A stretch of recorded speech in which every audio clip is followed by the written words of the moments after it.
Conversation with Vivien Harvey Slater at the home of Wilford Churchill in Boston on Saturday, July 8th, 1989. And we began, may I call you Vivien? Yes, of course. My name is Robert. Vivien, with some pianistic pedagogy. Have some, what I mean is, what's the word? The line that you came from.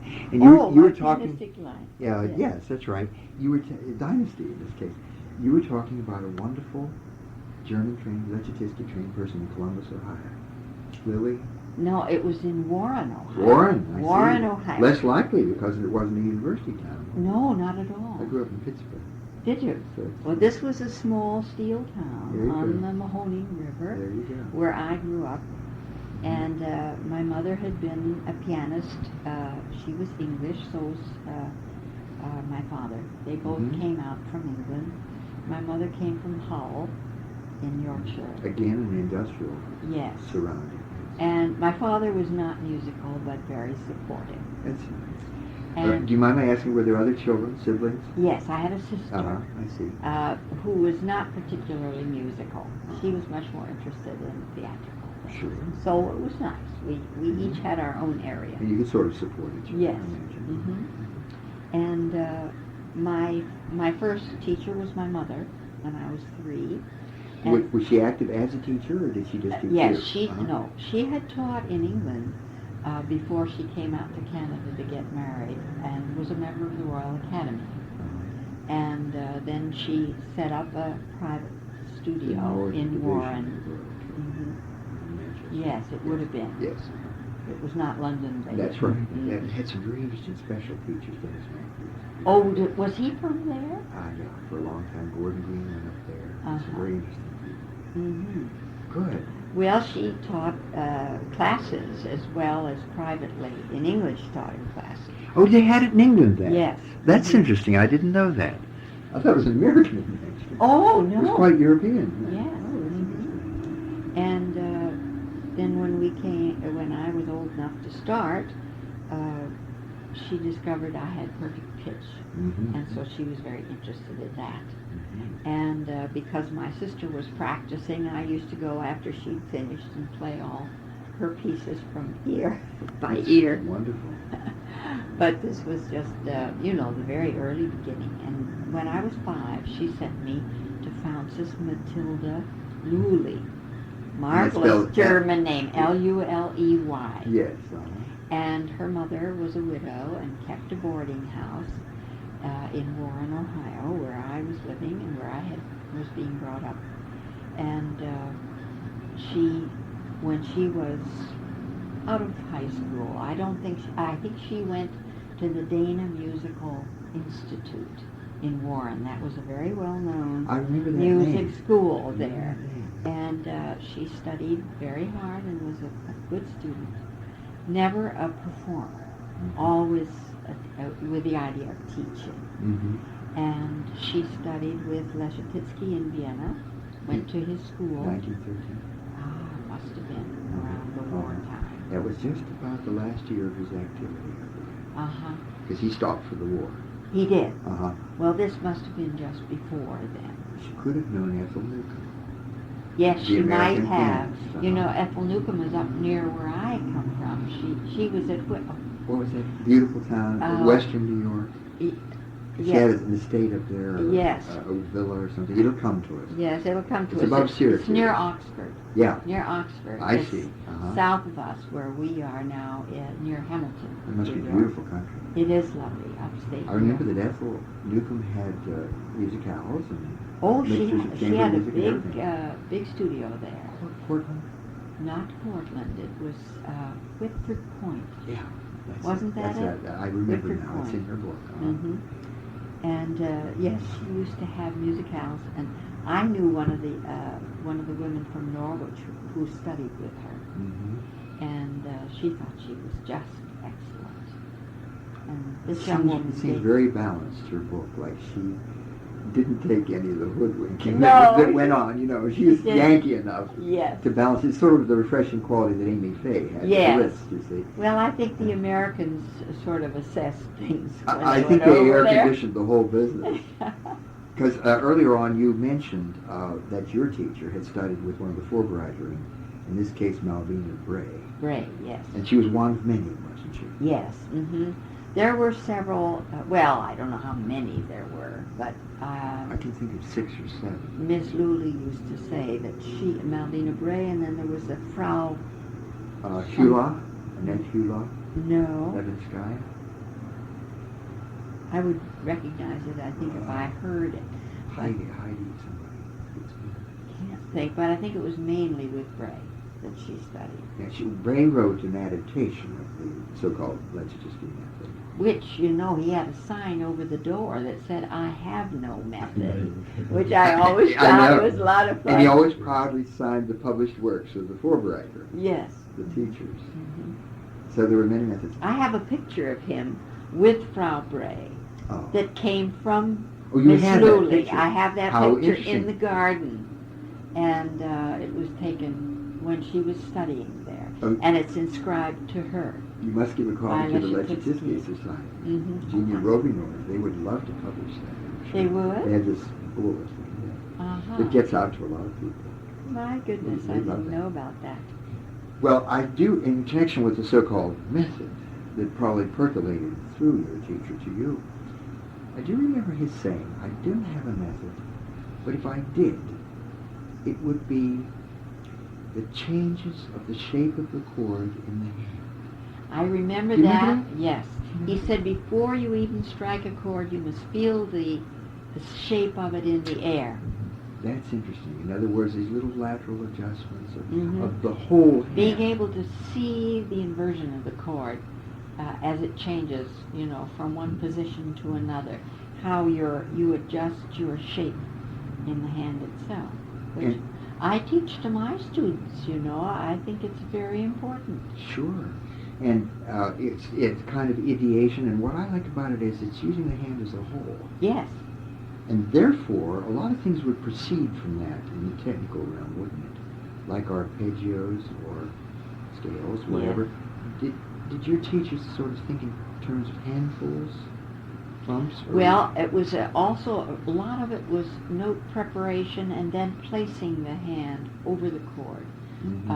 In an arpeggio, for instance, so that you stop on the first note and then you place the next one. Da-da-dum. And you're saying ones, plural, in other words, the rest of the hand. Yes, the rest of the hand. That's interesting. That's so it's very really the whole hand placement. And with scales, I used to have to play one note to the next and prepare both the thumb going under and the third finger coming down for the next note, ready.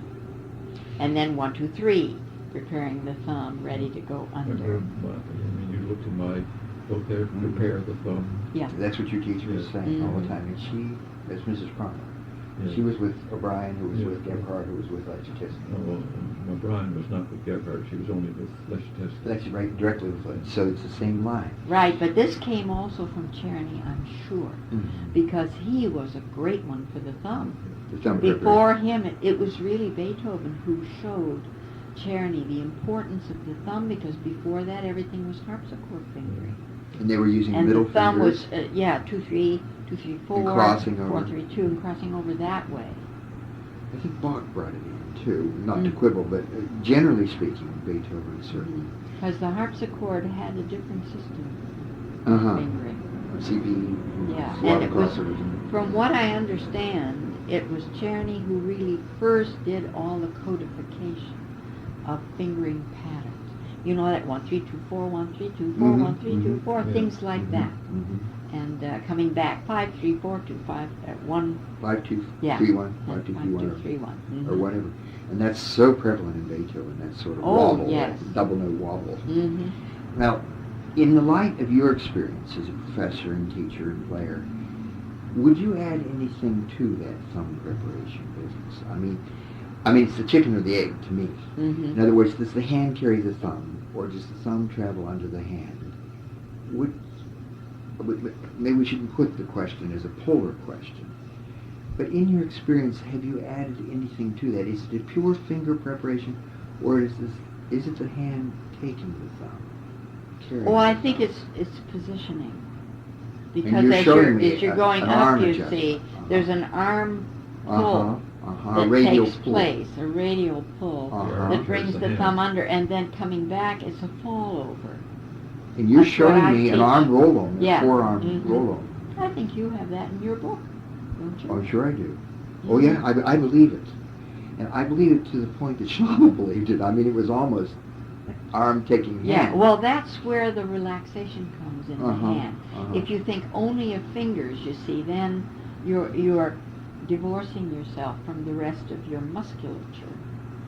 The whole arm, all the way up to the shoulder, is used for certain things and Mhm. at certain times. Mhm. Some people think you use it all the time, but you don't really. It's just a kind of available sling, isn't it, in Mhm. case you need to swing. Yes. The bigger movements are, of course, taken over by the bigger muscles. Uh-huh. The small movements are taken over by the small muscles. Like over 740 number Yeah. 1, for instance, in the Mhm. left hand. Yes. But now, where do you suppose, in your experience as a pedagogue, an American with lots of roots in Europe, this idea, this application, I think, came in of just using the thumb and maybe tightening the wrists by holding it low? Uh-huh. Now, I know that you were taught that too, weren't you? There's a lot of comment about holding the wrist low. Low. That was mystified by Czerny its thought, teaching. that it should be level. And Liszt And I picked feel that that- up and from Liszt him. That picked was his that up, only too. teacher. I've studied the Liszt technique a lot, Mhm. and it must have come directly from the Mhm. example. And yet there was a misapplication somewhere, in Stuttgart or someplace. Yeah. Oh, well, that's the problem of finding the ideas from one person being transferred to someone else. Your own pupils, you think, are doing what you tell them to do, and then they go to teach. Mm-hmm. And then they add something of They their own, which discover is something. really sometimes wrong or sometimes better, Mhm. depending Mhm. on their own ideas. That's what fascinates me. In other words, first of all, what did the prophet say? Mm-hmm. I mean, what did he really mean? Like Chopin, when he was teaching, for instance, and everybody gives you their version. Mm-hmm. And some were enlightened transmitters. And of course, we mustn't rule out their individuality and what they invented Mm-hmm. in their lifetime. Because That's in the their fact. enlightenment, of course, then they have ideas of their own that expand what Mhm. they Mhm. learn. Well, you see, I studied with Severin Eisenberger, And that was after a the... Polish pianist, after Matilda Lully. Yes. Then I went to, she sent me, because she had been studying with him in Cleveland, Oh, I see. and thought that he was just marvelous, and of course she knew that he also had studied with Leschetizky. Mm-hmm. So it was the same school of ideas. Mm-hmm. But Eisenberger, when I went to him, was of course a virtuoso performer, Mm-hmm. and Miss Lully never was. She was Mhm. just a teacher. Mm-hmm. And she carried over the very legato ideas and sticking to the keyboard that she had gotten from Leschetizky. But he would have much more. But he wanted ballistic. much more freedom of finger movement, the Yeah. more the Liszt What I call flippers. technique. Yes. Yeah. Uh-huh. Yeah. And he felt that Leschetizky stuck too close to the piano, so that when you wanted a big chordal release, and virtuoso approach to the keyboard, you couldn't do it just sitting on the keys. You had to do it from above. So there's a good bit of lifting and dropping in order to maybe splash the weight, or... Not splash, because if you do that, you get a slap sound, which isn't good on the piano. Crash. So many of the students come, they think they get a lot of power Uh-huh. by coming down on the keys. But I tell them you come down with energy, but you must translate the energy into a kind of forward movement so that you roll off more than you actually strike. And you're showing the possibility of an upthrust wrist Yes, that takes the shock. that's right. Your wrist It's is just the like shock jumping. absorber. I tell them if you jump on the floor with stiff knees, then you're going to jar your back teeth out. Indeed you are, and break your spine. But if you always jump with bended knee that springs up, and it's the same thing with the hand. The fingers, then you see, are like springs rather than like hammers. Exactly. All right, this would relate to a lot of fascinating good principles that are observed in half observance and sometimes misunderstood. If a teacher like Adele Marcus, or we can name a million, says, I always believe in keep adding, in going to the keyboard, and she shows you perfectly what you showed me. Mm-hmm. And yet, the student in his zeal can misapply that and jam the keypad. Your solution would be a rebound? Mm-hmm. I have a saying, it's always springtime at the piano. That's right. Would you agree with that? I would agree with that. Don't agree. I disagree if you wish. No. But it seems to me that that's what they're saying, and their example is very good. But it's often misinterpreted as a jamming. Or else it's just sticking too long on the key and not transferring the blow quite rapidly enough. And of course there are times when you want to come down on a big chord and hold and make a it. noisy sound, maybe, Yeah. maybe even a gruff sound of some kind. Or else just a long sound. There's a difference between a release of a chord holding the pedal and a coming down and staying down on the note if it's something that you want a special effect on. With your hand without benefit of Yes. pedal, huh? Mm-hmm. You do that so well in a lot of your final chords on the recording of 740. I was quite impressed with that. Sometimes a little longer than he's written, but it made sense compositionally. Mm-hmm. And it was vibrant tone. Well, now we're moving along. This was Severin Eisenberger, and you said he was Polish. I realize this is He reaching... came from Krakow. Ah, Krakow, I see. So it would be quite different from the root of Leczycki, who And came he- from Petrograd in those days. He was in... He went to a man named Ehrlich. Do you know that I name? remember you said that name on the phone, and I Studied tried to with find Ehrlich. out, and I haven't been successful yet. But I have a Polish friend, Andrzej Braszowski, who's just done the mazurkas, and he can track that down, I think. I'm tracking it. Yes, Now, that was a man in Krakow? I think so. It sounds Viennese. Because I know it does. It's possible he may have been the first one he went to when he went to Vienna. Uh-huh. I'm not sure of that. Either way, so it could be Krakow You or know, when Vienna. you study with somebody and you're 15, these things somehow don't always stick. Of course not. I know And that. you're in the frame of mind to take it from his authority, and you wouldn't want to question. No. And this would seem like question. But he used to say to me, you are my student. I was a student of Ehrlich. Ehrlich was and a student of Leczycki, both. And Leczycki was a pupil of Czerny, and Czerny was a pupil of Beethoven. And when he mentioned Ehrlich, he must have equated that with the Leczycki line. I must have. Somehow. Yes. Okay, that gives me a clue. We'll find out. All right, I'd be Pianistic interested to know what genealogy. you That's right, find. the word I was looking for. a little while Right, ago. yes. Because, as we said, the way it's handed down, the way the mainstream remains, and the way the individual artist alters the mainstream. That's the story of performance. Of course it It's is. a story, isn't it? What do you think about tradition? He gave you that line. Now, how much of Leczycki survives? Well, it would be hard to say because so many people have that element in their training. But I think the legato inflections in playing that are much more European than they are American. That's interesting. I find American playing very black and white compared to European. Now, you say legato inflections. Are you implying that here's a rapid passage? No, I'm talking now about melodic playing, I see. lyric playing. At a slower tempo, Yes, so that at you could slower really make it tempo. happen. No, and it can be applied, of course, to faster playing in the shaping of, Yes, I hear you doing of that at very high arpeggios. speed. I Uh-huh. do that very consciously. Yes.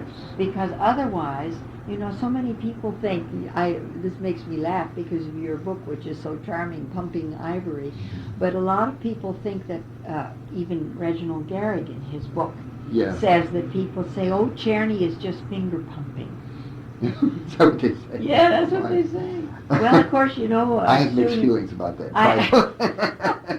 People get in. I'm better than that. Yeah, of course.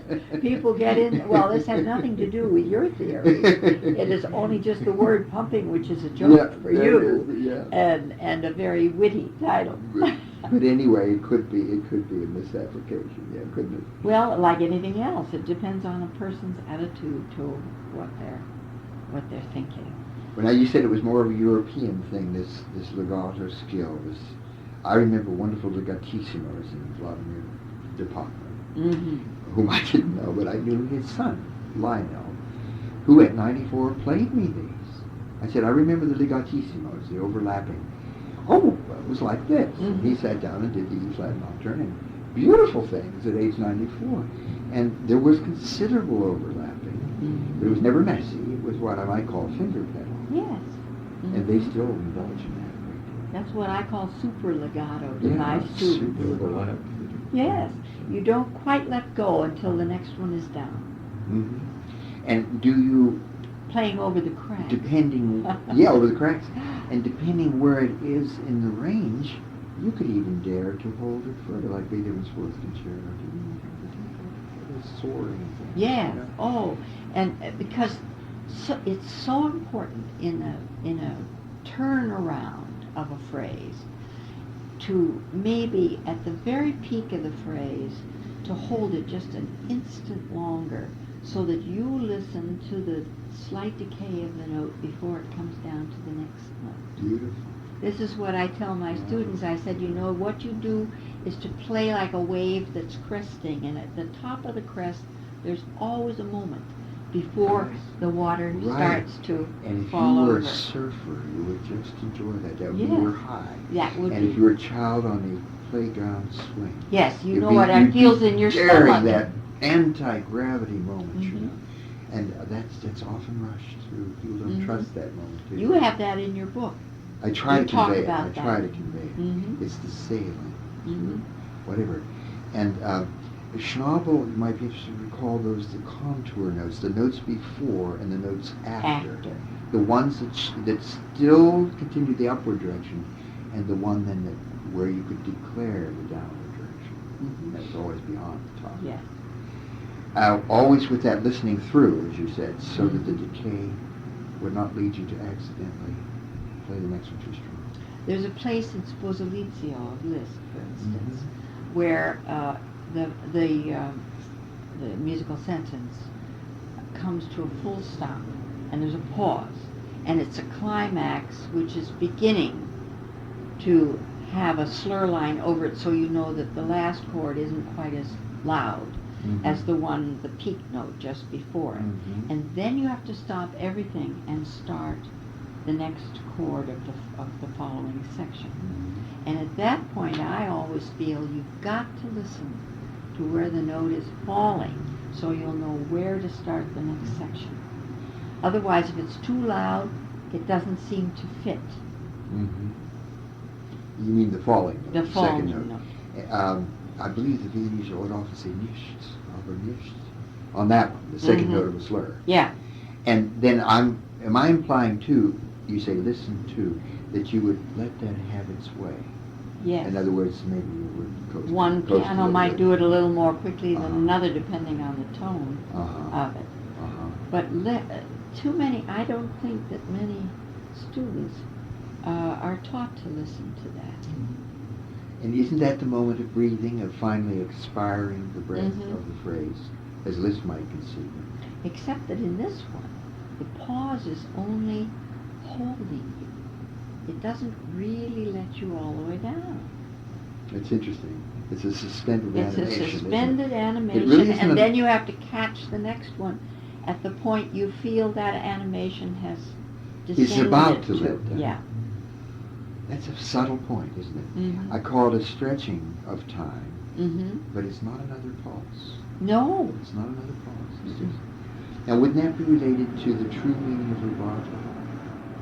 Well, I should think so. You rob from one to give to another. In a rubato situation, of course, we're being a little abstract, but you've mentioned a clear example in Sposalizio. In rubato, do you conceive of it as going to the next beat, adding on another beat, or merely stretching a beat, Stretching.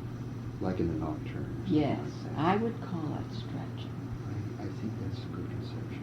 You know, Chopin had such a way of trying to show us where he wants the rubatos. That's interesting. What are the clues? The uneven groupings Mm-hmm. in, a little embellishment passage, for instance, where he'd have 11 notes Mm-hmm. instead of 10. 7 instead of 8. And he puts a slur over it. And he puts a slur over it. And, you know, so many people make a lot of rubato everywhere in Chopin. Mm-hmm. And according to him, I read somewhere, that I generally play the left hand pretty rhythmically straight. Mm-hmm. It's the right hand that has the play, you know. Mm-hmm. And these are the indications, I think, that he gives us where he really wants it. Mm-hmm. And then other places, of course, are up to the imagination of the player.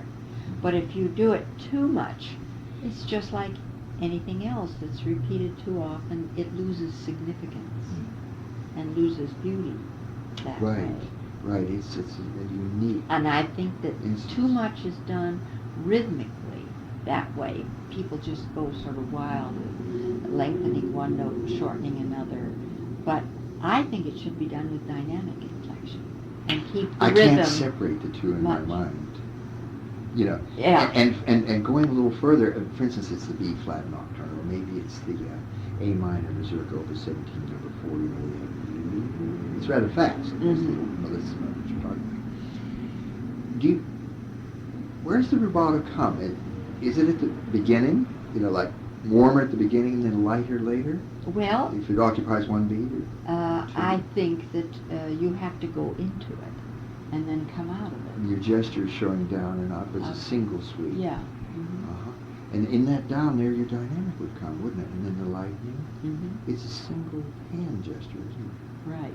I've often thought about that. And then, of course, the obvious pedagogical question of how do you divide it? You know, is it 6 plus 7 or is it 7 plus 7? Where will I play this, Mr. Dumb? You know? I know. Oh, it's not that at all. No. It's a coasting. You have to just sort of work it in. Uh-huh. Sometimes I do divide it because I have the feeling that the first group is the entry group, and then the harmony does change on, say, he goes to a G sharp, and then goes on from there. I'm thinking of the number 13 Mazurka, for instance, the F major, where he has da da da da da da da da da da da on it, and there's a change in the harmony underneath, and it's printed over the G sharp, the D minor chord, which is quite a dissonance. But sometimes I play them together, and sometimes I go over that point. I think when you get the same embellishment more than once, then it's nice to give it a little different look. And maybe even a crunch harmonically. Yeah. I think of an interesting example where you have a bare naked scale at the end of the famous C sharp minor waltz, the Opus 64. And you know, in teaching, it's a D scale for a while. It's a Neapolitan second, if you want to. There's a little chromatic there, and then you get the chromatics from G sharp up to C sharp, and you do. So there's an implied harmonic change in that line, isn't there, without the chords expressing. But you hear it in the line. And the place where the diatonics become the chromatics was one little chromatic stumble in there to indicate. It was so fine that way, wasn't it? Fine's fun. Well, you know, the cadenzas in the D minor Fantasy of Mozart have that same thing. Don't they, though? They all have dominant turnaround. tonic, dominant tonic. And they have turnaround notes. Yes. A C natural. And I always say to the students, well, now that's the blue note. And that note is where it makes you turn Points around down, and doesn't go it? on There's your again. contour note. Right. Enhanced by harmonic, and in performance, inevitably enhanced by dynamics. Right. Being a blue note, you bring it out. Yes, you bring it out. Where you lean slightly. Yeah, in turning, the racer's turn Mm-hmm. with your hand. I keep thinking back to Mozart's teacher, his father Leopold, in his Violinschule. Yes. Where there would be a line and then there would be chromatics. And he said, play these forte on the chromatic and piano on the diatonic, forte on the piano. And they're slurred. Like he said, da da da da da da dee da. Well, he marked it forte piano, forte piano. Well, this is Mozart's teacher, his formative influence, his big daddy musically. Of course. And he must have thought of those as very functional, not ornamental. But a chromatic must have been well, at that a real time, of course, a chromatic was very daring. Yeah, that's what I mean. It must have been very strong. Now, somebody was having a master lesson yesterday, on the A minor K511 Ronda Paderewski loves so much. Mm-hmm. Da da da da da, going from A to E, Mm-hmm. you know. But oh boy, you know, up the stairs with Pilgrim's knees, you know, that kind of thing. And nobody talked about the pedal point in the bass, the A, D, Mm-hmm. D, for whom the bell is tolling, Yes. da da, this grazing. You don't have to do much with the upper if you do a lot with the lower. Mm-hmm. And there was a dynamic pool. Yes, And it would be. And you wouldn't have to say much about the chromatics per se if you did the foundational thing. And Paderewski was thinking of it that way. Very often, it's interesting that in Mozart, the phrasings become sort of little duple, little pairs. And even though they're not slurred in the editions, I use what used to be the old Arditi edition, Tell me which about that that. I don't know Calmus about that. Calmus took the markings from that. Oh, I see. And they don't mark those, but when you hear people play them who are really fine musicians, like Lily Krauss, for instance, Yes, and today she sort of thinks of them as twos. And she gives them what I call a little goose. Yeah. You know, Da-di-da-di-da-di-da-di. da-da. There's a little nudge Mhm. as you go up, and it's always on the offbeat. Yeah. Well, that's strictly in line with what Leopold was implying. Mm-hmm. And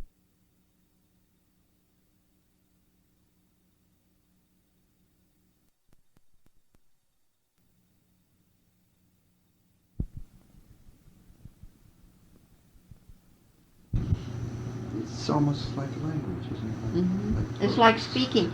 And in teaching, I use words. I'm glad to hear that. Sometimes I suppose it's sort of ridiculous, but I like to tease my students because I think it makes music a joy, you know, when you make jokes about Oh, it. sure. Oh, sure. And it isn't so dead serious all the time. And then it's animated, isn't it? It's not letters, it's words. And they associate immediately with words. Recently I saw a locution, which I'm going to have to paraphrase. I don't know word for word, but it was by the late David Barnett in his wonderful book on performance, published in England. And it was something about there is the impulse behind true speech as compared with pronunciation. Say that again. I'm saying it badly, but he was comparing pronunciation of the facts of speech that often goes on, and then there is the expressive impulse that begets true speech. He was comparing the two. Like, for instance, going back to the two-note slurs, if he said da-da-da-da, well, you could record that from the page as accent or no accent. Or you could say, hi, let us have a holiday. Yes, exactly. And Schauber would do that all the time. Mm-hmm. You know? And if you had that aptitude, well, then you know that was right. And it was also happy. Mm-hmm. And it went from stress to stress, and this was the bridge work. Right. And I'll tell you something interesting that I have been so fascinated with recently and have been giving lectures on at the European Piano Teachers Association. Oh, you're doing that. Are you doing that this year? Yeah, not this year because we have to go over early, I later see.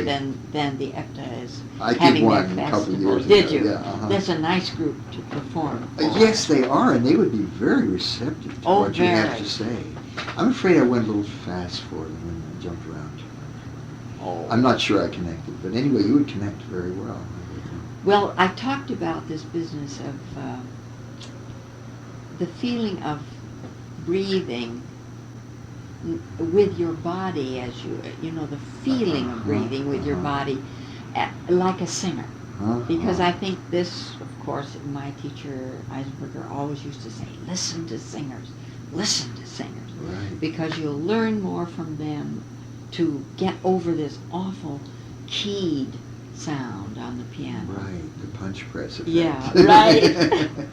And it's the difference in sound and the difference in feel to the performer between lifting and playing down on a key. Now, I've had students who come to me That's very who interesting. play down in the key all the time. And I think that they're taught that way in order to get a beautiful tone. But the tone then becomes monochromatic. Yes. because it has no feeling The of quasi-motor breathing and effect. release. Yes, It's a dead drop. It's all a dead drop in. And there was a teacher at Eastman who did that, and one of my students went to her, and he was very unhappy and had to change his teacher because he felt that it was too constricting. He couldn't get any color. Well, it stands to reason if you're playing into a key all the time with the same amount of weight, the same type of attack, your tone is going to sound the same. It may be beautiful all the time, but that isn't the way a singer sings. No. That's what David Barnett might have characterized as mere pronunciation of the facts. Right. Without the speech grouping, that are inflection of the facts. Right. And I always say, and think myself when I'm working on something new, chords, for instance, and upbeat chords. If you don't have the feeling of actually lifting as though you were singing inhaling and then coming down, it just doesn't sound the same. I always say you have to lift before you drop. Right. Lift to drop. Right. Spring to and then lift. drop to have a place to lift. You're springing. Yes. Exactly. Drop to spring. Yes. And so it's a circle, isn't it? It's a breathing circle all the way around. That's our bowing technique. But the thing is, it's so hard for students to feel where the lifts come. And when I listen to records a lot, I can hear they're not lifting on chords that need to be lifted in the line. Is this what you You went into? just sang that ba da da da da dee da da. That first A is the lift, isn't it? It's da dee da dee da dee, Right. and then another lift on the G, da, and then the fall. Then let it fall naturally. All right. And that would just articulate the two groups, the two main groups. And you have to do it with the hand a little bit. You can't just think it. You've got to actually lift a little.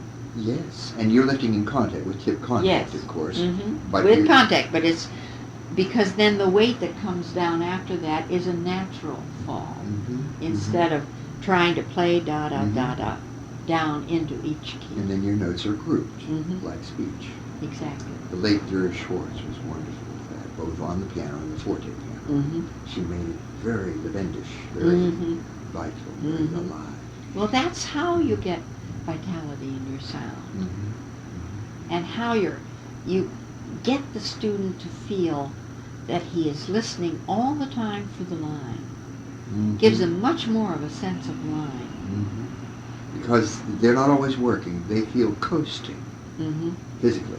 And they're thinking, where am I going next? Am I going from above, or am I coming up from below? What is the music doing? I tell them you must do what the music is doing. We have such driven students. Even the best of them are terribly driven, and they're very American, and they're go-go people, and they're inclined to be very downbeat about everything. So, do you have any kind of teaching signals, or do you say up touch or down touch? Do you actually have signals No, I to just remind simply them? say that you must lift on that. Oh, you lift. I mark it. Sometimes I use mark an bows, up bows, I and do down that. bows. Yeah, Do you I do do that? that. Yeah, I use an up I- bow and a down. I always bow. tell them, well, It's when- bowing. Yes, It's it's bowing. like bowing. And I said, this is the way the pianist bows. It's vertical. And it's horizontal with the string Right. person. All right, there's And I speech. also tell my students, you're not playing on a cold, flat ivory surface. What you're playing with cracks, what you're playing on is a molded plastic that you can shape to your will. Whatever you do with your fingers makes a new shape in this surface. Doesn't it, though? It's sculptural, isn't it? It's really sculptural. Apropos of that, what do you think of the universal takeover of plastic keys versus ivory? I mean, Oh, well, what are you going to do? it's a fact of life. Mine isn't are ivory. I love them. it? I love them. I don't care how yellow they are. I don't Because either. they breathe with the fingers. Yes. Don't they? It's a touchy instrument. It is. I often say this is skin. Uh-huh. And whatever you do to skin, if you poke it, it'll hurt. If you stroke it, it'll coo. Mm-hmm. Maybe that's a little silly, but it gets it across. Yes, it does. You were using images, weren't you? Yes. Let's go back to that. I'll be devil's advocate. The late Boulanger, that we talked about Yeah. with reverence, was very affirmative that day. You cannot use words about music. And I said, even in pedagogy? No, absolutely not. They do not tell anything about sounds. I'm sort of quoting her. Yeah. You may have a very beautiful prose poem that is parallel to the piece, but it tells nothing about the music. And she was adamant. Mm-hmm. So there she was using words beautifully. Mm-hmm. I could hear the sound she was talking about. And I felt, a little out of it because I used that. I have to. There's no way I can get to these closed minds. Yeah. To open them emotionally. Well, when I was teaching the Ravel Sonatine this last time, it has so much lyrical passion Doesn't it? in That's the interesting. Lyrical lines. passion. Mm-hmm. And as the student was going through it, as she was beginning to get the notes, and she was getting very excited about it musically, but tentative. Everything was very tentative. And I tried to I talked along as she played. And I'd never done that before. And talked as though it were kind of a dialogue between two people. Mm-hmm. And it was a love affair. Tell me. Yes. I love a passionate lyricism. Yeah. Yes, I can hear it. Now, there are those people who would say, this is a Sigmund, I'm being devil's advocate, Yeah. I agree 100%. This is a Sigmund Spaeth gimmick. They will always hear it that way. But they Not don't really. really. They can't. They It's a don't. guide. It's only a guide to them to hear the different values between the notes. In dynamic level, in color level. They never understand color if you don't say something to them that is suggestive. Mhm. And I don't either. I don't say things that are musical. For instance, in the F major sonata of Beethoven one time, I had a student who was playing this, and it was the dum-dum, ba-da-da-dum, Jeez. bum-bum, I know. da-da-da-dum. And that is so hard Dedicated to to teach. Haydn. Yeah. So I said, this has to be a much more welcoming, warm piece. It's jolly. Uh-huh. You've got to make it jolly. And I said, it's as though somebody came to the door and they said, knock, knock, and you say, who's there? Yeah. Knock, knock, come in. As though It's it's coming action from a reaction. different Sure. direction Place, from uh-huh. behind. Well, immediately it was not dum-dum, da-da-da-dum, Yeah. dum-dum, da-da-da-dum. It just wasn't that at all. Uh-huh. So that it just, it transformed their idea. Of course, they thought it was funny. But that's all right, too. It doesn't matter. I don't I think there's clown all the anything- time. If they teach the teachers funny, maybe they'll break the ice. I know. Maybe they'll laugh. Of course. Are your best students Oriental descent? No. That's a cultural clash. Oh, isn't it's it? now it's becoming a cultural fact. So many of them who come and are really interested. Mhm. When you think of Yo-Yo Ma and people like that, Who's broken through? yes, he's so marvelous. Yes. But there's some that don't seem to break through that Western barrier. What you're saying, that opening of the field. And it may, of course, be a matter of language. So many of them come over, with real language difficulties. Yes, I have a lot of them, and it's always a new case. Yeah. And if they're 15, it's pretty late. But Yes. if they're 10 or 9, you can open. Yes. And they're taught, of course, not to show their feelings even more than we used to be. Yes, of course. And they would think that would be undignified, etc. But if they're young, you can open them up. Mhm. But it's essential to get into that emotional expression. Well, it's like learning any language. The tongue, and if you start to learn German, for instance, if you don't learn it before you're 12, your accent will always sound like a foreigner, unless you're somebody really exceptional. Yes. But our daughter, we went to Germany. My husband was a guest professor in several different places in Germany. What and is his expertise? He's an American literature Oh, how professor at fascinating. Oh, Colgate how fascinating. University. I'd like to see him sometime. Yeah, well, you'll have to meet. Talk books. Yeah. And he, when we went over, we put her in second grade because she didn't know a word of German. She was in the fourth grade at the time. Well, she came back and our friends in Germany would hear them playing with their little girls Mhm. or their children, and they'd say, you know, I can't tell which is the German child. Wonderful. So It was picked it up so as perfect. music. Hmm. Her vocabulary, of course, was the vocabulary of a second grader. Sure. But still, the accent was perfect, and she hasn't lost it. And she would feel comfortable Mm-hmm. even now. And then it's the same thing with music. You see, with these Oh, children, I think it's I a think. language. I just can't see the difference. Back in the 18th century, I translated Joseph Clavier Shore, and I was sort of drenched for a time in those treatises. They always talked about it, the Reden, the Kunst. It was always rhetorical. Yeah. And that would be a big chapter. Mm-hmm. Farther back you go, the bigger it gets. Yeah. Matheson or, whatever. It's oratorical art. And the fermat is what they would be. Mm-hmm. Sandra Rosenblum has written on that recently. Oh, You know yes, that she's big the fat new. book? I haven't I got talked to that her yet. yesterday. Did It's you? a very good sense. Uh-huh. I'll bet it She does. dares to give you the facts and make an opinion about performance, in parentheses, of course. Mhm. And most of them shunt that opinion. They just don't do it. They shunt that. Mhm. And this comes to life as a true, Mhm. a helpful guy. Well, Bill Newman told me about her recently. She's an He's a friend of excellent mine, scholar. and said she is How is wonderful. he? Still? Yes, he's Brought out a still- book on Beethoven. Yes, Did he have some problems? he just had a stroke Oh, I'm recently. sorry. No, I don't think he had anything to do Okay, with cancer. good. Is he still going? It's Mhm. wonderful. Say Well, hello- he's say hello to him. retired, but he's still He's writing. doing the fun thing. Yes, That's wonderful. That's right. Well, now getting back, we haven't said a word about Czerny because I realize that it's no compliment to you to be called a specialist. Nobody likes that. But you certainly have contributed a great deal to our knowledge of how he sounds. And like you correctly say in that preface, you wrote the preface, didn't you? Yes. To Heritage Records. Are they out of print now? No, Good, good. I hope not. I haven't heard they are. I imagine they're good sellers. Well, you said so many people just use them as war horses and things to get Fingerfertigkeit. Yes. And you treated them so beautifully like Chopin etudes or Kessler etudes, those gorgeous things that were going on. Kramer, all that. Let's talk about this great pedagogue, this genius man. I've always felt there should be such a study of him.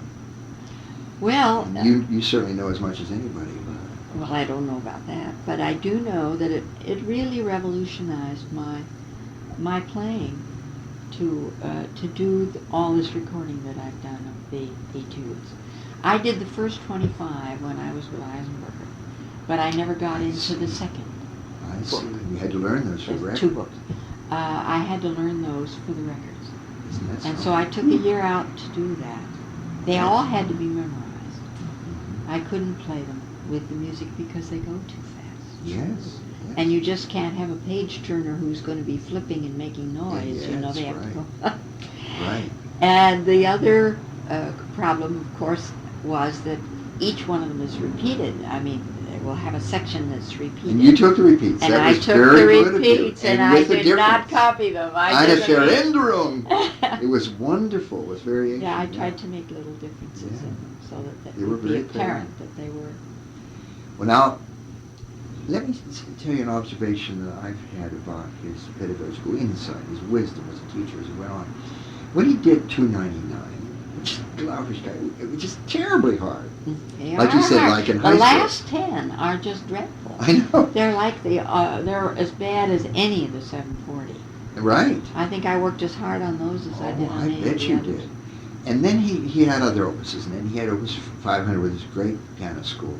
And then I see him getting wiser about resting places, the breathing places, Yes, muscularly. they're not quite It's so. funny you get to, what is it, opus 800 or something, the 8 measure exercises, Yeah. which are wonderful. They're very good for junior high people. Yes. And they concentrate on something, but they have a lot of rests on the upbeats, Yes. so you can drop.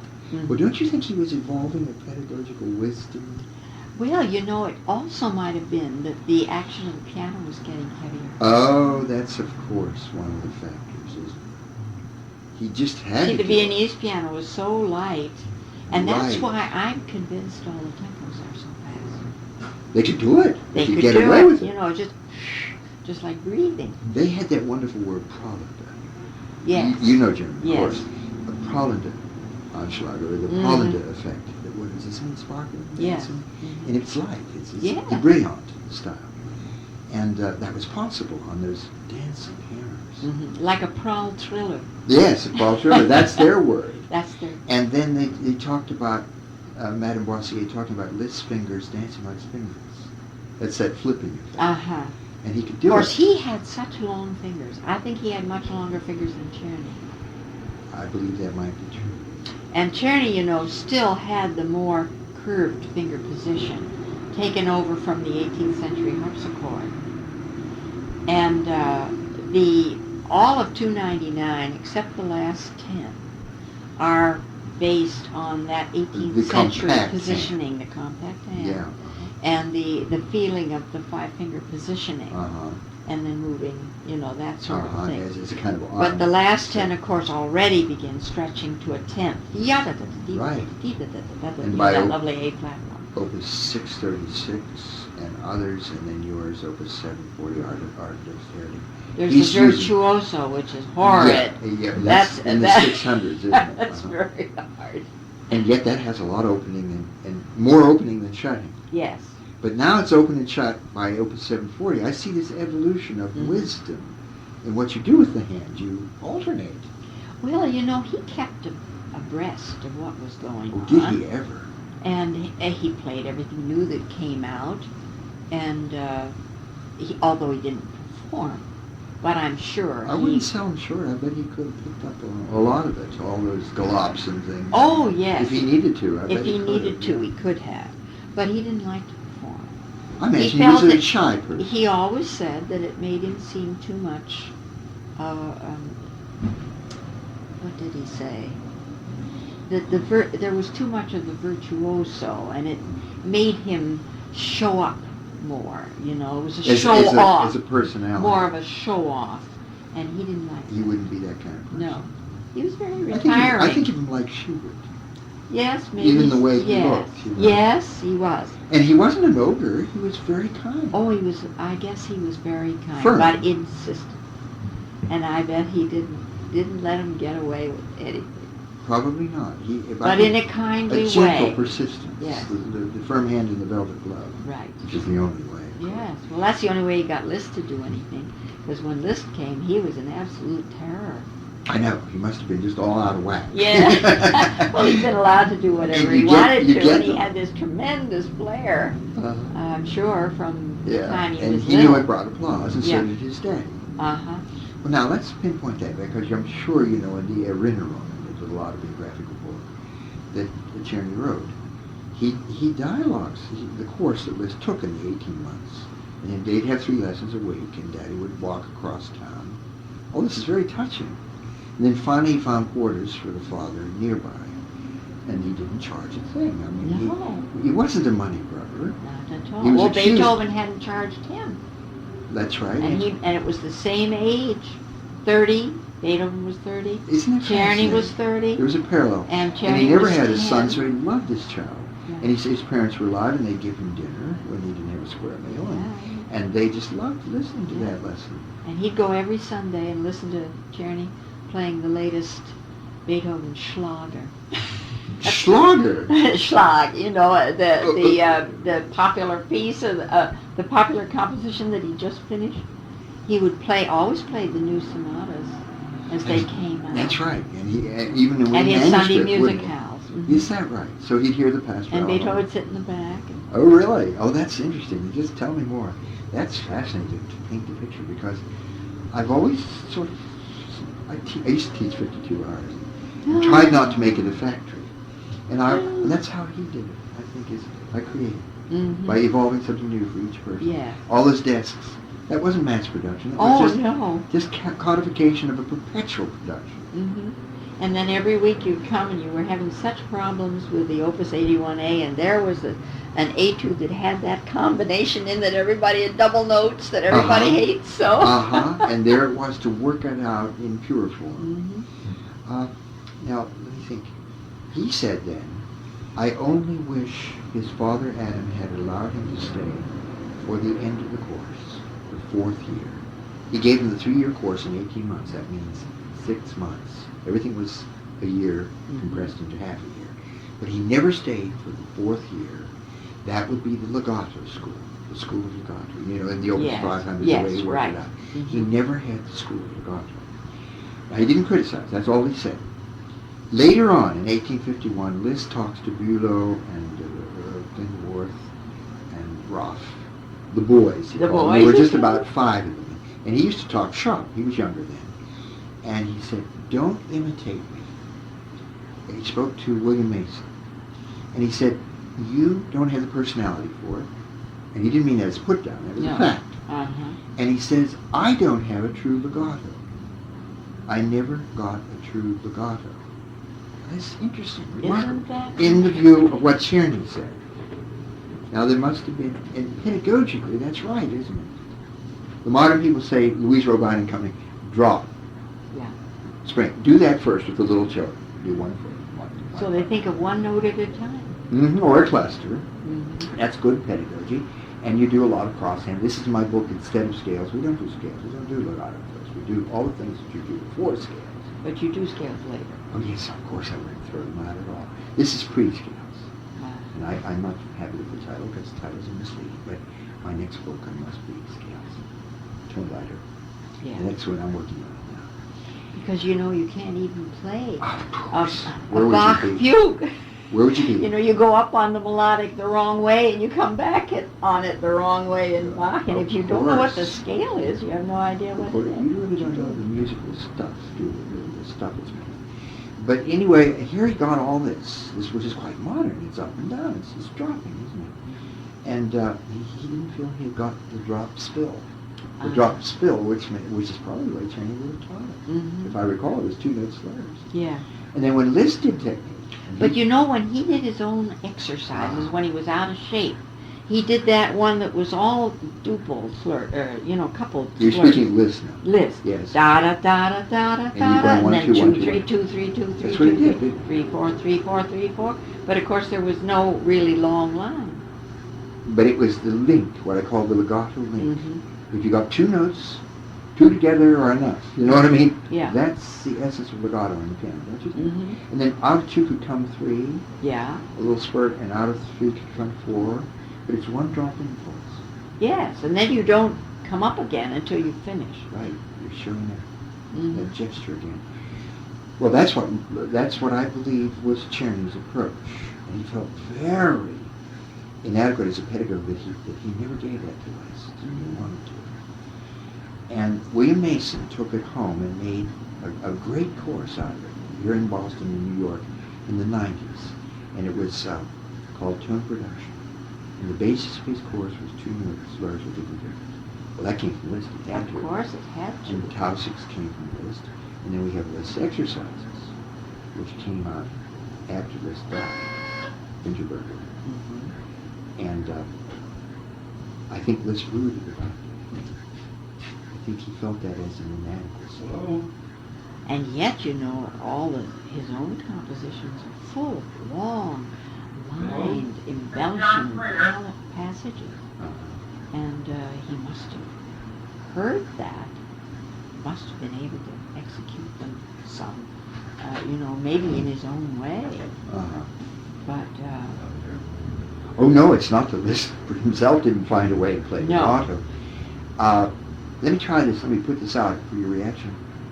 Could he have gained it really from Chopin? Was that not his pianistic model? well, certainly he took a lot of ideas, pianistic ideas, and admired it, didn't he? Excuse me, let me put this on pause. There you go.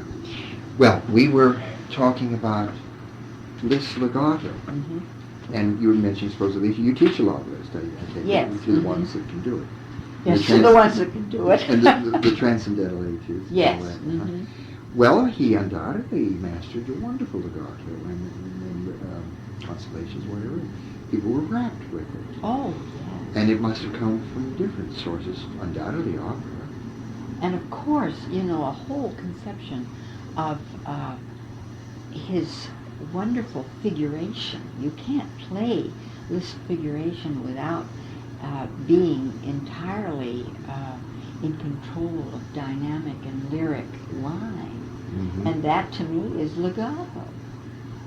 I remember Of course it is. when we were in London, I heard Beverly Sills in the dress rehearsal for Lucia. Uh-huh. And up until that time, I had had my reservations about Liszt, I must say. A lot of people, think that... Part of us feel that there's a theatrical charlatan element. Yes. And I think he had to cope with that in himself. He probably did. Mhm. But she sang the Mad Scene with such control and such marvelous expressivity. Every trill meant something to the line and to the word. Mhm. And I felt, without those embellishments, the song wouldn't have been the same. The aria just would not have expressed what it expressed. Mhm. And I took a whole new look at Liszt after that. And I'm playing Sposalizio now. We'll be playing it in London in the fall. Mhm. And to me, all those octaves in the bass that Mhm. are so virtuoso Mhm. are merely supportive lines that are partly thematic in support of the right hand, which has the big chords that are so passionately meaningful. You put your finger on it. The big sonorities are often extended by these ornaments. Mhm. I hate to use that word because it's really a prolongation of the sonority. Mm-hmm. And so it must And start. so the control of the line comes in that. How long do you trill? Mhm. What do you make of this trill in the Mhm. line?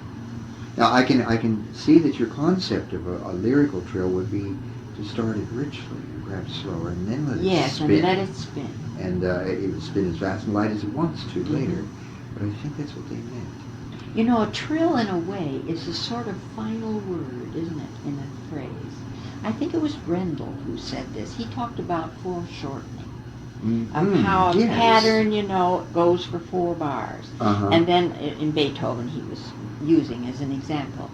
And then he cuts it to 2 bars Mhm. after he's done it a couple of Mhm. times. And then after he's done that a couple of times, he'll cut it to 1 bar. Mhm. And then to maybe just a part of the pattern of the figure, and then finally trill. Mhm. And it's Oh, I see what you mean. It see, is the trill ultimate. is the ultimate move. Yes, I mean it's very modern. It's Elliott Carter. It's metrical modulation. Mm-hmm. It's bringing it right down to musique, Yeah. isn't it? Where you have one pitch and another in indistinguishable alternation. Mm-hmm. Which demands resolution. Yes, it would, if only by focus Mhm. on one or the other of the pitches. Mm-hmm. So there you have the whole psychology of vocal ornamentation, don't you? Mhm. It's mud into clarity. Mm-hmm. Or it's some. In the fall in London, what are your current plans as a performer? Well, I'm going to be playing at St. John's Smith Square, Mm-hmm. which is where the BBC do their broadcasting. It's an Mhm. old church, Mm-hmm. which has wonderful acoustics. Which part of town is this? Portland That's Place? right near the embankment, near Victoria. That's where they do the broadcasting. Mm-hmm. Portland Place, of course, is where the BBC office The is, announcing and all. and the auditions and all that Yeah, take place. uh-huh.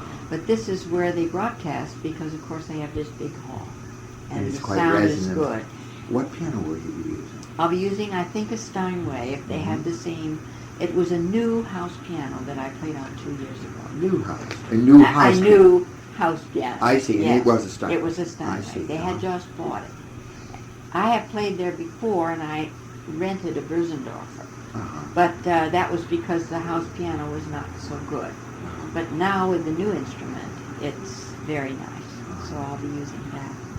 And I'm going to be playing a lunchtime concert at St. Martin within Ludgate, which is a Christopher Wren church right near St. Paul's, down in the old city.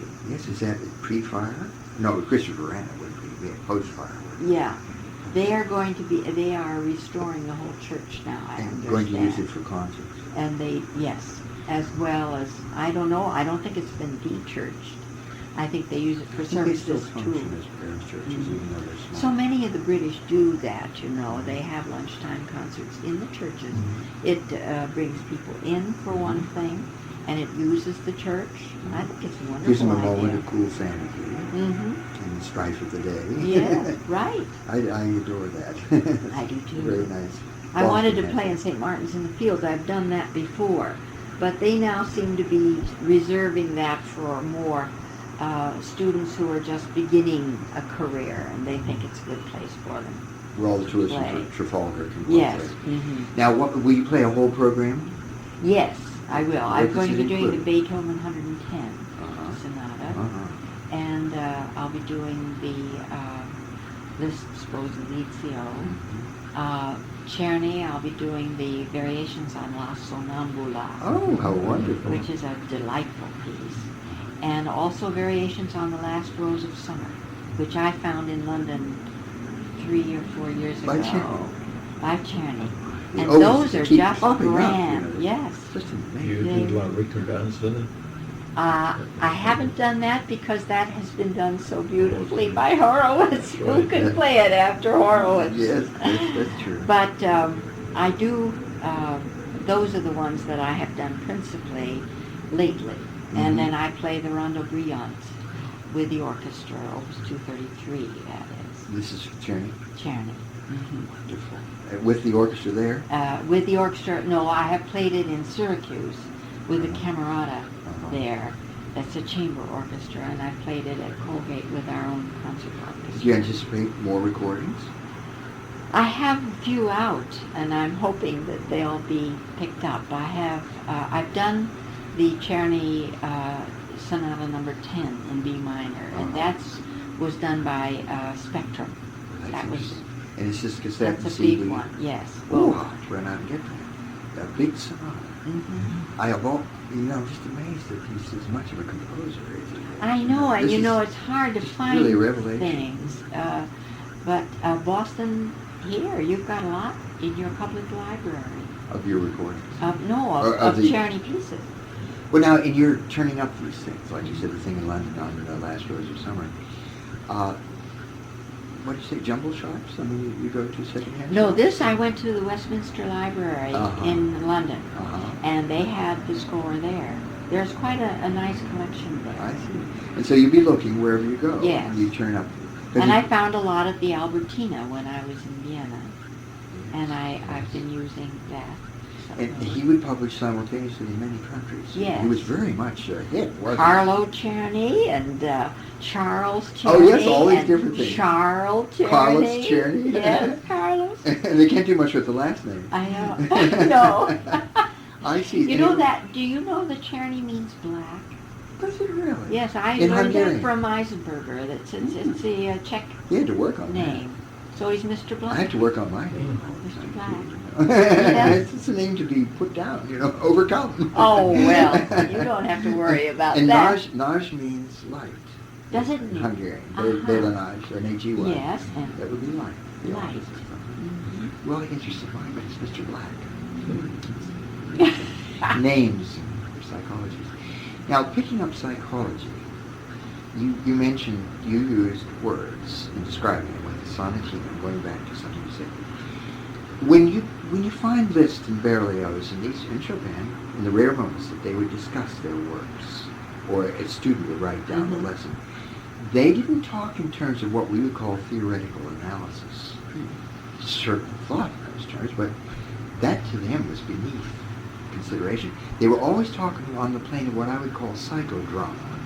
In other words, this happens because that happens. Yes, right. This leads directly into this and comes Uh-huh. out of that. And there was a kind of emotional logic, a Mhm. begetting Yes. of this. Well, this is the whole thing about a cadenza. You say, well, you always end on a dominant seventh or a diminished seventh because it's inconclusive. And out of that chord comes this huge, embellishment, Yes. this huge passage that is caused by the pause. There it is. That's cause and effect, isn't it? Mhm. Like in that moment of drama in the scene detective, and all the grief of this Scotsman, this quiet man. Well done. scream to move. It's just that, a Yes. welling up Yes, a welling out up of of emotion. silence. Well, you know, Eisenberger never taught scientifically, if you want to call it that, theoretically. He never said And yet anything you got like a lot that. from it, like you did from Gebhardt. You Mhm. showed me the fantasy. Did she play along with you?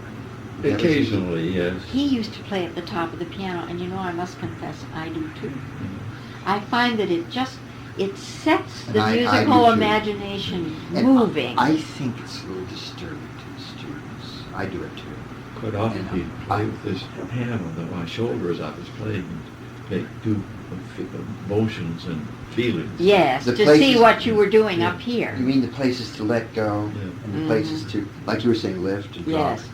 That could be helpful in a tight situation, couldn't it? Well, it makes all the difference to a student on a bad passage that's technically difficult. Mhm. If you analyze it, what's going on, and you say, and you decide on the different levels. Well, of course, Eisenberger used to say, you know, just a slight change in elevation of the wrist has everything to do with relaxing the hand. Mm-hmm. Mm-hmm. And I have found that An instant so cat. helpful.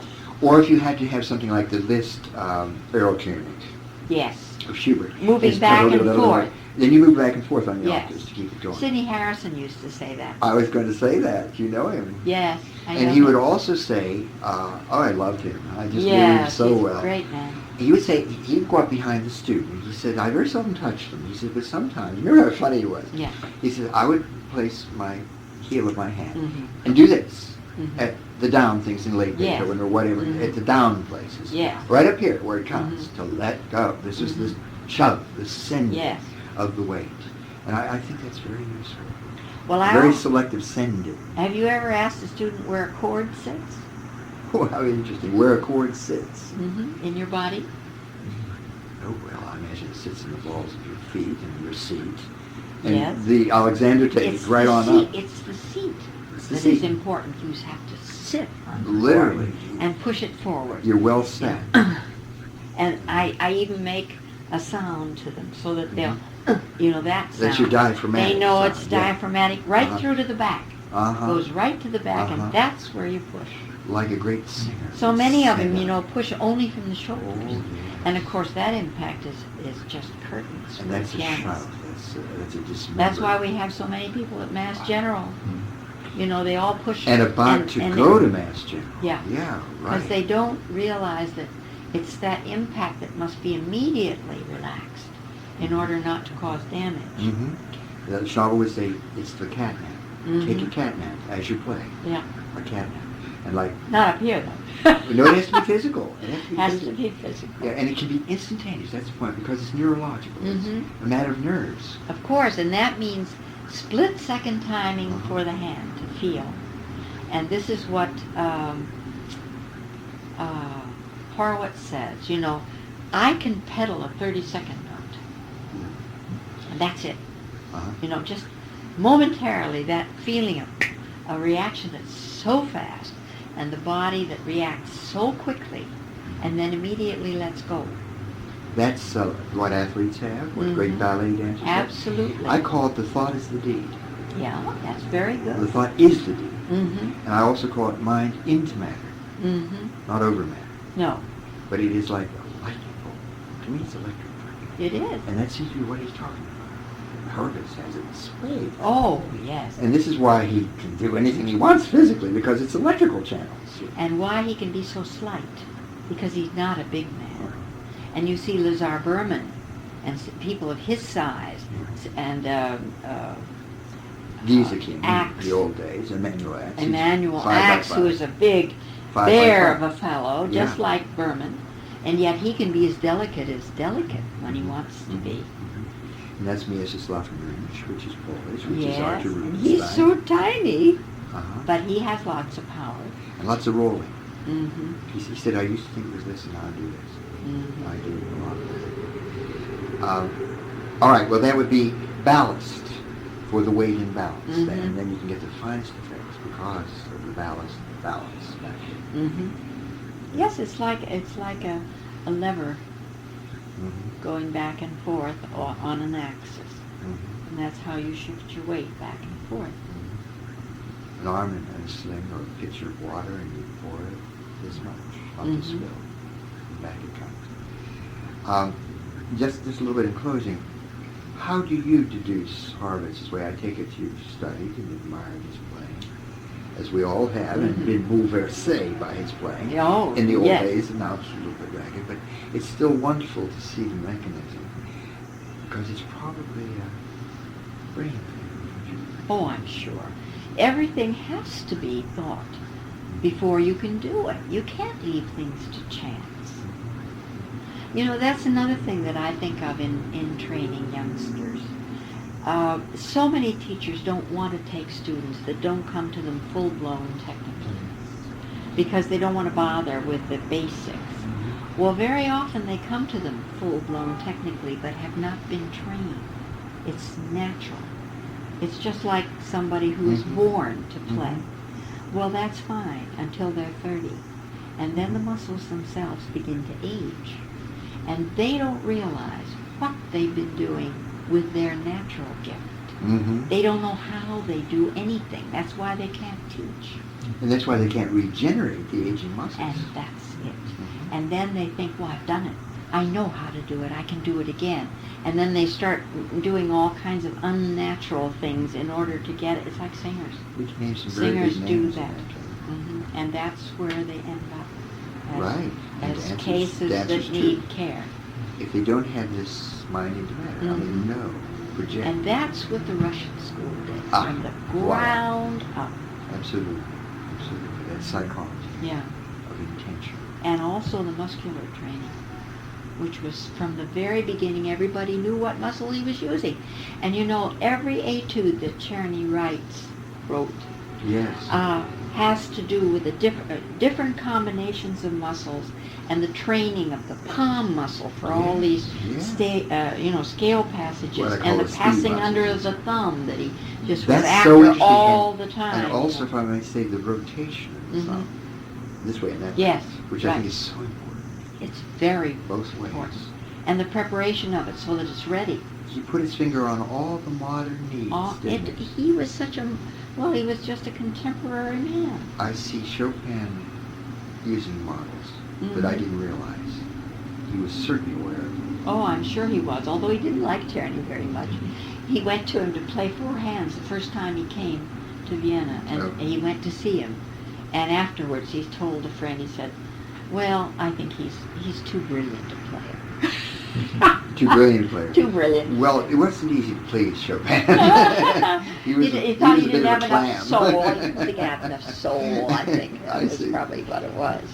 Well, now your family is waiting, and I Yes, hate to we've put got even to- a semicolon on this. I hope it will be a semicolon and not a period. Oh, how nice. Well, I can't tell you what fun I've had. Well, great. I'm Just glad. great. Was it a painless extraction? It was Well, thank you, Vivien Harvey Slater, for a charming and bouffant interchange. Thank